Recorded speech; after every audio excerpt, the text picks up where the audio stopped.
மேசம் ராசி அன்பர்களுக்கு உரிய தமிழ் புத்தாண்டு பலன்கள். ஸோ தமிழ் புத்தாண்டு பலன்கள் ஆகட்டும், எந்த கிரக பயிற்சி பலன்கள் ஆகட்டும், சொல்லப்படக்கூடிய பலன்கள் அப்படிங்கிறது சுய ஜாதகத்தோட தான் மேட்ச் ஆகி ரிசல்ட் அப்படிங்கிறதுல மாற்று கருத்தே கிடையாது. ஸோ ராசிப்படி என்ன நற்பலன்கள் சொல்லப்பட்டாலும், ராசிப்படி என்ன கெடுபலன்கள் சொல்லப்பட்டாலும், சுய ஜாதகம் மட்டும்தான் அதை எந்த அளவுக்கு கொடுக்கணும் அப்படிங்கிறத தீர்மானிக்குங்கிறதுல மாற்று கருத்து இல்லை. இதை எப்பவும் மனசுல வச்சுக்கோங்க. ஸோ இந்த பதிவுல 2 பகுதியா பார்க்க போறோம். முதல்ல உதாரண ஜாதகத்தினுடைய அமைப்பின்படி இவங்களுக்கு பிளஸ்ஸா இருக்குமா மைனஸா இருக்குமா, பதிவுல சொல்லப்பட்ட நல்ல பலன்கள் இல்லாம வேறு நீங்க என்ன நற்பலன்கள், என்ன எக்கச்சக்கமான நல்ல பலன்கள் சொல்லப்படுகிறது பல ஜோதிடர்களால, அது எல்லாமே எந்த ஜாதகங்களுக்கு கிடைக்கும், எந்த ஜாதகங்களுக்கு கிடைக்காது, எந்த ஜாதகங்களுக்கு ரிவர்ஸ்ல கெடுபலன்களா கிடைக்கும் அப்படிங்கறத பாத்தீங்கன்னா ஒரு சின்ன உதாரண ஜாதகம் சொல்லி இவங்களுக்கு பிளஸ்ஸா இருக்குமா மைனஸா இருக்குமா, எதுல அவங்களுக்கு பிளஸ் மைனஸ் அப்படிங்கிறத பார்க்க போகிறோம். 2வது பகுதியில பொதுவான பலன்கள் மேச ராசிக்கு இந்த தமிழ் புத்தாண்டு என்ன மாதிரியான பலன்களை கொடுக்க போகிறது அப்படிங்கிறத பார்க்க போறோம். ஸோ இந்த பதிவை முழுசா பாருங்க. ஃபர்ஸ்ட் எக்ஸாம்பிளா பாருங்க, 1990 ஏப்ரல் மாதத்தில் பாத்தீங்கன்னா ஒரு மேச ராசியில பிறந்த ஒருத்தர், சிம்ம லக்னம், நல்லா கேட்டுக்குவாங்க. 1990 ஏப்ரல் மாசம் சிம்ம லக்னத்துல மேச ராசியில ஒருத்தர் பாத்தீங்கன்னா பிறந்திருக்காரு. அப்படிங்கிற பட்சத்துல அவர் பாத்தீங்கன்னா அவருடைய சுயஜாதக அமைப்புக்கு அடுத்த 1.5 வருட காலகட்டம் அப்படிங்கிறது கடனை அதிகரிக்கும்.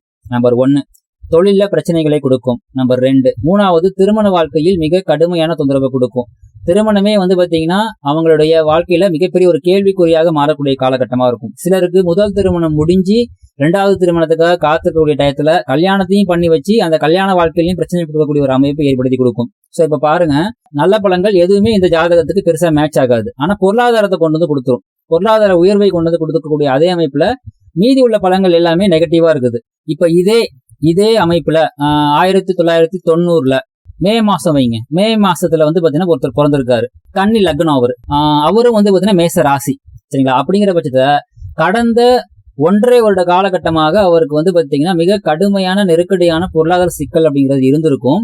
அவருக்கு இந்த பதிவுல சொல்லப்பட்ட நல்ல பலன்கள் எல்லாமே கிடைக்கும், நிச்சயமா கிடைக்கும். இப்ப பாருங்க, ஒரே ராசியில பிறந்த, ஒரே வருடத்தில் பிறந்த, வேறு வேறு மாதத்தில் பிறந்த நபர்களுக்குள்ள ஒருத்தருக்கு இனிமேதான் பிரச்சனை அதிகரிக்க போகுது, ஒருத்தருக்கு இப்போ பிரச்சனைகள்லாம் தீர்ந்து சுப பலன்கள் கிடைக்க போகின்றது.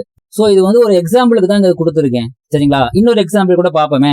1991 எடுத்துக்கலாம். 91 எடுத்துட்டு ஒரு 7ஆம் மாசம் 1991 7ஆம் மாசத்துல பாத்தீங்கன்னா ஒருத்தர் மேச ராசியில பாத்தீங்கன்னா பிறக்கிறாரு. கும்ப லக்னம் எடுக்கலாம். 2025 தமிழ் புத்தாண்டுல இருந்து அவங்களுடைய வாழ்க்கையில பிரச்சனைகள் மட்டும்தான் பாத்தீங்கன்னா இருக்க போகிறது. கடன் பிரச்சனையாகட்டும், அவங்களுடைய முன்னேற்றத்தை பாத்தீங்கன்னா உடைச்சிரும். பிளஸ் பாத்தீங்கன்னா அவங்களுடைய சுய கௌரவத்தை பாத்தீங்கன்னா பிளாஸ்ட் பண்ணிரும். சோ அவங்களுடைய சொத்துக்களை பாத்தீங்கன்னா முடக்கிடும், கடனை இன்க்ரீஸ் பண்ணிரும், தேவையில்லாத இன்வெஸ்ட்மெண்ட் பண்ணி அதுல போய் மாட்டிக்குவாங்க. இதே 1991 5ஆம் மாசம் ஒருத்தர் பிறந்திருக்காருன்னு வைங்க, 5ஆம் மாசம் பிறந்திருக்காரு. அவருமே பாத்தீங்கன்னா மேச ராசி லக்னம் அப்படிங்கிறது கடக லக்னம்னு வச்சுக்கலாம். இந்த அமைப்புல பிறந்திருக்கிற ஒருத்தருக்கு பாத்தீங்கன்னா மிக மிக அற்புதமான ஒரு காலகட்டமா இருக்கும். வேற வேற மாதங்கள், வேற வேற வருடங்கள், வேற வேற லக்னங்கள். சோ இது எல்லாத்தையும் பேஸ் பண்ணி தான் ஃபைனல் ரிசல்ட். மேசராசிக்கு அப்படின்னு சொல்லி மொட்டையா பாத்தீங்கன்னா ஆஹா அற்புதம் சூப்பர் நீங்க டாப்பா வந்துருவீங்க அப்படின்னு சொல்லி ராசி பலன்களை சொல்லலாம், கேட்கறதுக்கு நல்லா இருக்கும். பட் சுயஜாதக பலன்கள்னு வரும் பொழுது இப்படிதாங்க பலன்கள் மாறுபடுகிறது. சோ அந்த பலன்கள் அவங்களுக்கு பரிபூர்ணமாக நன்மையாக கிடைக்க பெறுவீர்களா, அல்லது பலன்கள் பாத்தீங்கன்னா ஆசை காட்டி ஏமாத்திருமா, அல்லது பலன்கள் பாத்தீங்கன்னா நல்ல பலன்கள் எதுவுமே கண்ணு கெட்டின தூரம் வரைக்கும் இருக்காதா அப்படிங்கிற எல்லா விஷயங்களும் யார் தீர்மானிக்க போறாங்கன்னா உங்களுடைய சுயஜாதகம் மட்டும்தான்.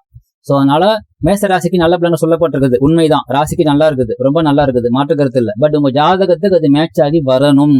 ஜாதகத்துக்கு மேட்ச் ஆகி வந்துச்சுன்னா கண்டிப்பாக 2 மடங்கு 3 மடங்கு பலன்கள் நற்பலன்கள் நிச்சயமாக கிடைக்க பெறுவீர்கள்.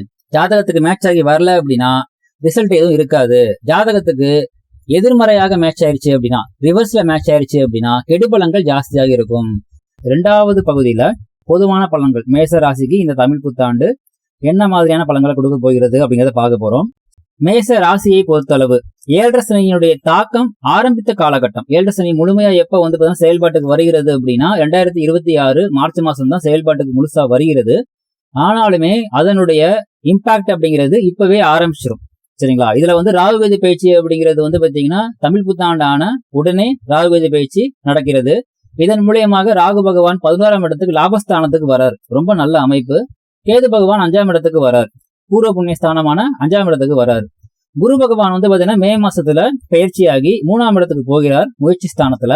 அவருடைய பார்வையானது 7ஆம் இடம், அதாவது திருமணத்தை கொண்டு வந்து கொடுக்கக்கூடிய இடமான 7ஆம் இடத்தை கொண்டு வந்து நிறுத்துறாரு. 9ஆம் இடத்தை பாக்குறாங்க, 11ஆம் இடத்தை பாக்குறாங்க. இது எல்லாமே நல்ல இடங்கள். ஏழரசனுடைய தாக்கத்தின் மூலியமாக 2ஆம் இடம், 6ஆம் இடம், 9ஆம் இடம் இதெல்லாம் பாதிக்கப்பட போகிறது. ஓகே, இப்ப பொதுவான பலன்களை பார்க்கலாம். லாபஸ்தானத்துல வந்து அமரக்கூடிய ராகு என்னக்கூடிய பாவ கிரகத்தினால எதிரிகளை வெல்லக்கூடிய தன்மையை வந்து பாத்தீங்கன்னா ஜாதகத்துக்கு கொடுத்துரும். சோ இதனால் வரைக்கும் வந்து பாத்தீங்கன்னா எதிரிங்கிறது வெளியே இருக்கிற எதிரி மட்டுமே கிடையாது. உடம்பு சரியில்லை, அந்த உடம்பு சரியில்லாததுக்கு நிறைய ட்ரீட்மெண்ட் போயிட்டு இருக்குது, ஆனா அதுலயுமே என்னால சக்சஸ் பண்ண முடியல அப்படின்னாலுமே சரி. நல்ல வந்து பாத்தீங்கன்னா தொழில் திறமை இருக்குது, ஆனா தொழில் முன்னேற்றம் இல்லை அப்படின்னாலுமே சரி. நல்ல படிக்கிற எக்ஸாம் ரிசல்ட் சரியா வர மாட்டேங்கிறேன் அப்படின்னாலுமே சரி. சோ வந்து பாத்தீங்கன்னா கல்யாணம் வந்து பாத்தீங்கன்னா வெயிட் பண்ணிட்டு இருக்கேன், ஆனா தள்ளி தள்ளி போயிட்டு இருக்குது அப்படின்னாலும் சரி. லவ் ப்ரப்போஸ் பண்ணியிருக்கேன், ஆனா ரிசல்ட் பெருசா எதுவும் இல்ல, இன்னும் அங்க இருந்து ரிப்ளை எதுவும் வரல அப்படின்னு சரி. சோ எந்த விதத்துல நீங்கள் ஒரு போராட்டத்தை வந்து சந்திச்சிட்டு இருக்கீங்களோ அந்த போராட்டத்திற்கான முடிவை உங்களுக்கு சாதகமாக கொண்டு வந்து தரக்கூடிய ஒரு நிலையில ராகு கேதுவனுடைய ஒரு நிலைப்பாடு அப்படிங்கிறது இந்த தமிழ் புத்தாண்டு முழுக்க முழுக்க உங்களுக்கு இருக்கின்றது. சோ இது உங்களுக்கு மிகப்பெரிய பிளஸ். பொதுவாகவே வந்து பாத்தீங்கன்னா பாவ கிரகங்கள் என்று சொல்லக்கூடிய ராகு, கேது, சனி, செவ்வாய் இது மாதிரியான கிரகங்கள்லாம் வந்து பாத்தீங்கன்னா 11ஆம் இடத்துல வந்து அமர்வது என்பது நல்ல அமைப்பு. சோ 11ஆம் இடம் அப்படிங்கிறது வந்து பாத்தீங்கன்னா உங்களுக்கு தேவையான விஷயத்தை எப்படியாவது எப்பாடுபட்டாவது கையில கொண்டு வந்து கொடுத்துரும். சரிங்களா? அதை தடுக்கிறதுக்கு யாருக்கு அமைப்பு இருக்குன்னா, அல்லது எக்ஸ்ட்ராவா கொடுக்கறதுக்கு யாருக்கு அமைப்பு இருக்குன்னா உங்களுடைய முழு சுயஜாதகத்துக்கு தான் இருக்குங்கிறத மறந்துடாதீங்க. கேதுவனுடைய ஒரு நிலைப்பாட்டினால வந்து பாத்தீங்கன்னா 5ஆம் இடத்துல வரக்கூடிய அமைப்புல பிள்ளைகள் வகையில கொஞ்சம் மனசங்கடங்கள் இருக்கலாம். சிலருக்கு வந்து பாத்தீங்கன்னா செயற்கை முறையில வந்து செயற்கை முறைக்கு இந்த வயதுல பெருசா ட்ரை பண்றதுனால ரிசல்ட் எதுவும் இல்லைன்னா கூட இயற்கை முறையில ஒன்ஸ் கொஞ்சம் ட்ரை பண்ணி பாருங்க அப்படின்னு சொன்னாங்கன்னா இயற்கை முறையிலேயே உங்களுக்கு குழந்தையை கையில கொண்டு வந்து கொடுத்துவிடும். முக்கியமாக பிள்ளைகள் வழியில, சொத்துக்கள் வழியில, குலதெய்வம் வழியில உங்களுக்கு என்ன வந்து பாத்தீங்கன்னா விஷயங்கள் பெண்டிங்ல இருக்குதோ, பிள்ளைக்கு இதெல்லாம் நான் பண்ணணும், பண்ண முடியல, கஷ்டப்பட்டு இருக்கேன், செய்யலாம்.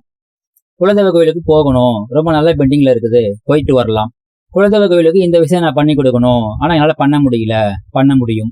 சோ இது மாதிரி சொத்துக்கள் சார்ந்து, சொத்துக்கள் வந்து பாத்தீங்கன்னா விற்பனை, சொத்துக்கள் வந்து பாத்தீங்கன்னா சொத்துக்களை வந்து விற்பனைங்கிறத விட சொத்துக்களை வந்து டெவலப் பண்றது. ஆல்ரெடி இருக்கிற சொத்துக்களை தாண்டி இன்னும் வந்து பாத்தீங்கன்னா நிறைய சொத்துக்களை வந்து பாத்தீங்கன்னா டெவலப் பண்ணக்கூடிய ஒரு அமைப்பும் இந்த காலகட்டத்துல உங்களுக்கு சப்போர்ட் பண்ணக்கூடிய வகையில இருக்குது. கேது பகவானுடைய 5ஆம் இடத்துல அமர்றதுனால இது இந்த தமிழ் புத்தாண்டு முழுக்கவே இருக்கிறது. இதுக்கு அடுத்து குரு பகவானுடைய ஒரு நிலைப்பாடு, முயற்சி ஸ்தானத்தில் குரு பகவான் வந்து அமர போகிறார். சோ முயற்சி ஸ்தானத்துல குரு பகவான் வந்து அமர்றார் அப்படின்னாலே உங்களுடைய முயற்சிகள் பலிதமாகக்கூடிய அமைப்பை அவர் ஆக்டிவேட் பண்ணிடுவார். எந்த விதமான முயற்சியுமே ஆல்ரெடி வந்து பாத்தீங்கன்னா உங்களுக்கு நிறைய முயற்சிகளுக்கு சப்போர்ட் பண்றதுக்கு ராகு கேதுக்கள் சப்போர்ட்டிவா இருக்கிற நேரத்துல குரு பகவானும் அதே விஷயத்தை கொடுக்கிறார். தைரியம், மன வலிமை இதெல்லாம் வந்து பாத்தீங்கன்னா பன்மடங்கு இன்க்ரீஸ் ஆகும். எதுவா இருந்தாலும் பாத்துக்கலாம், இறங்கி அடிச்சிடலாம், ரிஸ்க் எடுக்கலாம் அப்படிங்கிற எல்லா தைரியத்தையும் கொண்டு வந்து கொடுக்கக்கூடிய ஒரு நிலைப்பாடு அப்படிங்கிறது இருக்கின்றது. 7ஆம் இடத்தை சனி பகவான் பாக்குறதுனால பார்ட்னர் வழியில நல்ல முன்னேற்றம் இருக்கும். பார்ட்னர் அப்படிங்கிறது வந்து பாத்தீங்கன்னா நீங்கள் பழகக்கூடிய நண்பர்கள் ஆகட்டும், அல்லது வந்து பாத்தீங்கன்னா லைஃப் பார்ட்னர் ஆகட்டும், பிசினஸ் பார்ட்னர் ஆகட்டும், எல்லா விதத்திலயுமே நல்ல அமைப்பு இருக்குது. ரொம்ப நாளா லவ் பண்ணிட்டு இருக்கேன், கல்யாணத்துக்கு வந்து பாத்தீங்கன்னா இன்னும் கூடி வரல அப்படின்னா இந்த டைம் உங்களுக்கு கல்யாணத்துக்கான டைமா இருக்குது. 2வது, ரொம்ப நாளா வரன் பார்த்துட்டு இருக்கோம், பொண்ணு பார்த்துட்டு இருக்கோம், அமையவே இல்லை அப்படின்னா இந்த தமிழ் புத்தாண்டு உங்களுக்கு திருமணத்தை நடத்தி வைப்பதற்கு சப்போர்ட் பண்ணுது. ஏன்னா 7ஆம் இடத்தை வந்து பாத்தீங்கன்னா குரு பகவான் பார்க்கிறார் அப்படிங்கிறதுக்காக.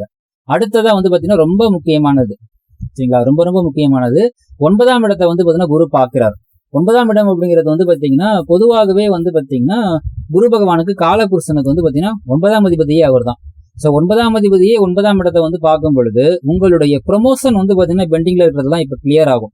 உங்களுடைய ப்ரொமோஷன் வந்து ரொம்ப நாளா வந்து பாத்தீங்கன்னா நான் இது வந்து கிடைக்கணும், பட் எனக்கு இது வந்து பாத்தீங்கன்னா கிடைக்காமலே போயிட்டு இருக்கு, தள்ளி தள்ளி போயிட்டு இருக்குது. அது வந்து பாத்தீங்கன்னா ப்ரொமோஷன் மட்டுமே இல்ல, ஒரு ஆன்சைட்டுக்கு போறது கூட எடுத்துக்கலாம், சரிங்களா. சோ உங்களுடைய வேலை மற்றும் உங்களுடைய தொழிலில் அடுத்த கட்ட முன்னேற்றத்தை எதிர்பார்த்து ரொம்ப நாளா தட்டி தட்டி போயிட்டு இருக்கக்கூடிய ஒரு நிலைப்பாடு அப்படிங்கிறது இந்த தமிழ் புத்தாண்டு காலகட்டத்துல உங்களுக்கு கிடைக்க பெறக்கூடிய அமைப்பு குரு பகவானின் தயவால் இருக்கின்றது. ரொம்ப முக்கியமா அடுத்தது 11ஆம் இடத்தை பாக்குறாரு. ஆல்ரெடி 11ஆம் இடத்துல வந்து ராகு இருக்காங்க, அந்த 11ஆம் இடத்தை குரு பகவானும் பார்க்கிறார். சோ இது வந்து ரொம்ப ரொம்ப சிறப்பு. என்னன்னா ராகு பகவான் உங்களுக்கு ஆல்ரெடி வந்து பாத்தீங்கன்னா உங்களுடைய எதிரிகளை வெல்வதற்கு, உங்களுடைய தடை தாமதங்களை உடைப்பதற்கு தயாரா இருக்கும் பொழுது குரு பகவானும் வந்து பாத்தீங்கன்னா இன்னொரு கை கொடுத்து அவரும் சப்போர்ட்டா வந்து நிக்க போகிறார். சோ மேசராசியை பொறுத்தளவு ராகு, கேது, குரு பகவான் இந்த 3 முக்கியமான கிரகங்களுடைய நன்மைகள் அளப்பரிய லெவல்ல இருக்குது, சரிங்களா. இந்த நன்மைகள் எல்லாமே நீங்கள் கிடைக்க பெறணும்னா as usual ஃபர்ஸ்ட் சொன்ன பாயிண்ட் தான், உங்க ஜாதகம் அந்த அமைப்புல இருந்தா மட்டும்தான் கிடைக்கும். ஏன்னா இந்த காலகட்டத்துல திருமண உறவு பலப்படும், குழந்தை பேரு கிட்டும், காதல் கைகூடி வரும், நல்ல விதமா படிக்க முடியும், ஹையர் எஜுகேஷன் போக முடியும், ப்ரொமோஷன் கிடைக்கும், வெளிநாடு முயற்சி பலிதம் உண்டு அப்படின்னு சொல்லி சொந்த வீடு அமைவது, இப்படின்னு சொல்லி எல்லா அமைப்புகளுமே பாத்தீங்கன்னா மேசராசி அன்பர்களுக்கு ராகு பகவானாலும் கேது பகவானாலும் குரு பகவானாலும் சாதகமா இருக்குது. இதுல சனி பகவானுடைய ஒரு நிலைப்பாடு மூலியமாக இப்போ பாத்தீங்கன்னா பொழுது புலர்றதுக்கு முன்னாடியே பாத்தீங்கன்னா சூரியன் கண்ணுக்கு முழுசா தெரியறதுக்கு முன்னாடியே சூரியன் வந்த ஒரு அறிகுறியினுடைய வெளிச்சம் ஆரம்பிச்சிடும். ஒரு பாத்தீங்கன்னா இருட்டுல இருந்து வெளிச்சம் ஆரம்பிக்கக்கூடிய நேரத்துல இப்போ 7.5 சனி அப்படிங்கிற அமைப்பு ஸ்டார்ட் ஆயிருக்குதுங்க. இப்பதான் ஸ்டார்ட் ஆயிருக்குது. ஆனா இது எப்போ வீரியமா வரும்னா ஆல்ரெடி சொன்ன மாதிரி 2026 3ஆம் மாசம் தான் வருகின்றது. ஆனாலுமே அதுக்கு முன்னாடியே இப்பவே இம்பாக்ட் இருக்கும். எந்தெந்த வகையெல்லாம் இம்பாக்ட் இருக்கும்? 2ஆம் இடம், 6ஆம் இடம், 9ஆம் இடம், 12ஆம் இடம், இந்த இடங்கள்லாம் கனெக்ட் ஆகுது. சோ அப்ப என்னன்னா 2ஆம் இடம் அப்படிங்கிற குடும்பம், வாக்குஸ்தானம், 6ஆம் இடம் அப்படிங்கிற கடன், நோய், எதிரி, 9ஆம் இடம் என்று சொல்லக்கூடிய பாத்தீங்கன்னா உங்களுடைய உயர்கல்வி, ப்ரமோஷன், 12ஆம் இடம் சொல்லக்கூடிய செலவுகளை குறிக்கக்கூடிய விஷயங்கள், அது சுப செலவுகள், விரைய செலவுகள் எல்லாத்துக்குமே இந்த இடங்கள் எல்லாம் சனி பாத்தீங்கன்னா இப்பவே அதுக்கான அஸ்திவாரத்தை கொடுத்துருவார். பில்டிங் இப்ப கட்ட ஆரம்பிக்கல. பில்டிங் எப்ப கட்டுவார்னா பாத்தீங்கன்னா 2026 மார்ச் மாசத்துக்கு பிறகுதான் பில்டிங் கட்டுற பீரியட். இப்போ அஸ்திவாரத்துக்கான பீரியட். சோ அஸ்திவாரம் பாத்தீங்கன்னா காலகட்டத்திலேயே ஒரு ட்ரைலர்னு நினைச்சுக்கலாம் நீங்க சிம்பிளா புரியணும்னா. சோ இந்த காலகட்டத்துல எல்லாம் சில விஷயங்களே உங்களை எச்சரிக்கை செய்யும். அந்த எச்சரிக்கையை நீங்க கரெக்டா கேட்ச் பண்ணிக்கிட்டு, ஓகே இது இந்த மாதிரி சிம்டம்ஸ் காமிக்குது, இதுல இறங்கலாம், இதுல சிம்டம்ஸ் காமிக்குது, இதுல இறங்கக்கூடாது அப்படிங்கறத புரிஞ்சுக்கிட்டு நடந்துகிட்டீங்க அப்படின்னா மிகவும் சிறப்பாக இருக்கும். சோ பொதுவா மேசராசியை பொறுத்தளவு நல்ல பலன்கள் அதிகமாகவும் கெடு பலன்கள் மிக குறைவாகவும் இருக்கக்கூடிய ஒரு தமிழ் புத்தாண்டாக இந்த தமிழ் புத்தாண்டு இருக்கின்றது.